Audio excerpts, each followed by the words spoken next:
అమ్మవారు సంతోషించడానికి ఆవిడికి ప్రత్యేకమైన కారణాలు ఉండవు. ఆవిడికి లేనిది ఒకటి ఉంటే, కొత్తగా ఓ కోరిక తీరితే ఆవిడ ముఖం ప్రసన్నమైందండి, ముఖం విచ్చుకుందండి అనాలి.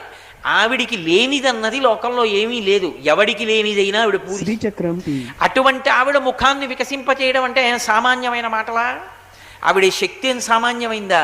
అవిద్యానామంతస్తిమిరమిహిరోద్దీపనగరి జడానాం చైతన్యస్తబకమకరంద శృతిచేరి దరిద్రాణం చింతామణిగుణనికా జన్మ జలధౌ నిమగ్నానాం దంస్ట్రా మురరిపువరాహస్య భవతి అంటారు శంకర భగవత్పాదులు సౌందర్యలహరి చేస్తాడు గురించి. జడానాం చైతన్య స్తబక మకరంద శృతి ఝరి.